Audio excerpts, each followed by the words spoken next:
Bonjour et bienvenue à 5 minutes pour découvrir Office 365. Je vous propose de vous faire découvrir cette technologie Microsoft qui s'articule autour de 4 outils. Donc on va commencer tout de suite par le premier. On commence par Exchange Online. Donc Exchange Online, c'est un serveur mail qui est hébergé chez Microsoft et qui vous permet de gérer vos mails dans un premier temps, de gérer également le partage de vos calendriers. Donc vous allez pouvoir bien sûr gérer votre calendrier et le répliquer sur n'importe quel appareil, mais aussi pouvoir avoir accès au calendrier de vos collègues.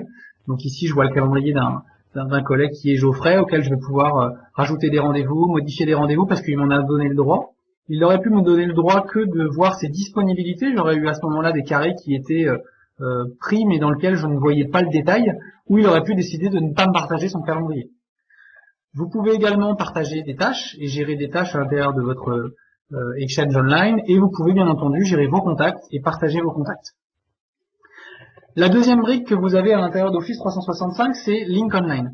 Link, ça vous permet d'avoir accès à vos collaborateurs, savoir qui est présent, qui n'est pas présent. Si une bille verte est présente devant son nom, le collaborateur est disponible et devant son PC. Une bille rouge, il est occupé.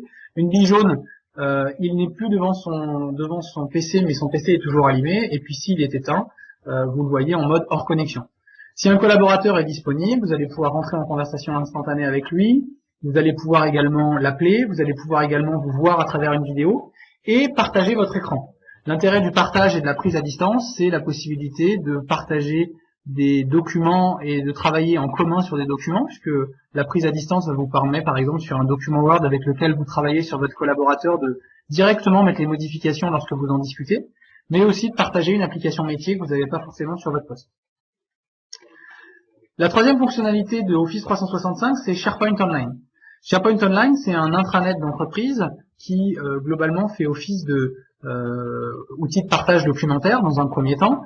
Donc, en vous connectant à cet intranet, vous êtes reconnu en tant qu'utilisateur et vous allez pouvoir directement partager avec vos collaborateurs des documents dans des bibliothèques de documents ou d'autres manières.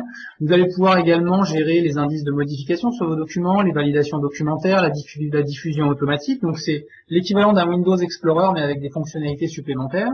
Vous allez également pouvoir gérer, par exemple, l'annuaire de vos collaborateurs, l'annuaire de vos partenaires.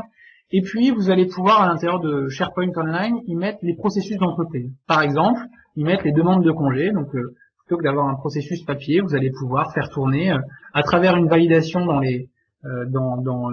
vos boîtes mail, un formulaire de demande de congés qui pourra être par la suite publié sous forme d'un calendrier pour publier les congés de tous vos collaborateurs et faire un fichier Excel qui sera injecté dans un outil de paye par exemple.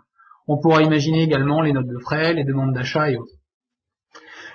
Quatrième fonctionnalité que vous allez trouver à l'intérieur d'Office 365, c'est les Office Web Apps. Les Office Web Apps, ça vous permet d'avoir une partie du pack Office directement à l'intérieur du web. Si là on prend l'exemple d'un document Excel, quand je clique sur un document Excel, je vais déjà pouvoir voir ce document Excel à l'intérieur d'un navigateur web et je vais pouvoir, pour des modifications simples ou pour des modifications sur des appareils qui ne comportent pas forcément le pack Office, comme je pense à des mobiles ou à des tablettes, directement à l'intérieur de votre navigateur web, donc quel qu'il soit, venir faire des modifications, dans mon exemple, sur un document Excel. Donc là, mon document Excel est en train de s'ouvrir. Je vois que j'ai la capacité également de pouvoir venir modifier des formules, par exemple. Donc là, si je rajoute un plus une colonne, plus quelque chose, j'ai accès à ces fonctions. Si je souhaite le modifier de façon plus profonde, faire un tableau croisé dynamique ou des fonctionnalités que je n'ai pas dans les Office Web Apps, je vais pouvoir l'ouvrir directement dans Excel. Voilà, je vous remercie pour cette attention. C'était une présentation rapide d'Office 365 et j'espère à bientôt.